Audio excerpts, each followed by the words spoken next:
A Conservative candidate in BC's election last fall says he's petitioning the BC Supreme Court to invalidate the results in the riding he barely lost, claiming he's found 45 irregularities. It's one of several questions the Conservatives are raising. It is a serious concern that needs to be looked into with regards to an investigation. Surrey Guildford was the closest riding in the October 19th election. In fact, it was so close that it took weeks for somewhat final results. First, because mail-in and absentee ballots had to be counted, and then because of an automatic judicial recount.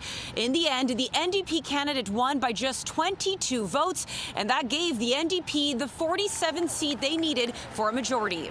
Now, Hanveer Singh Randhawa points to votes cast at a mental health and addictions facility. This particular lodge did stick out because there were 21 mail-in ballots which were casted from this lodge, and this lodge is literally across the street from the voting place. The facility tells City News that some residents mailed in their ballots because they have mobility problems, while the Conservatives say residents at the lodge were instructed by a third party on how to mark their ballots. The facility says it never tried to influence their choices. Clients are free to make their own choices. We only help people who have any language barrier, but again, in no way or form we are able to influence people's decisions as who are they going to cast their vote for.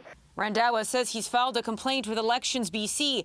The independent body says it's confident in the election, which had integrity measures, but adds it's reviewing the complaint. Obviously, we need to make sure that our review is comprehensive and considers all aspects, whether that's looking at voting documentation that we have to retrieve from our warehouse. It's in secure storage right now.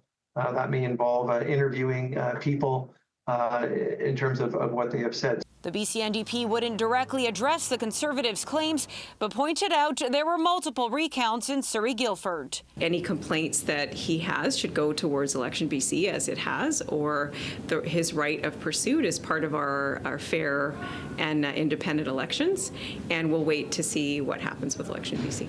Rustad raised other issues with the election, including reports of non-Canadians voting, and called for an independent review. So that people have confidence in a government that is elected. MLAs elected in October's election head to the legislature mid-February. In Surrey, Monica Gould, City News.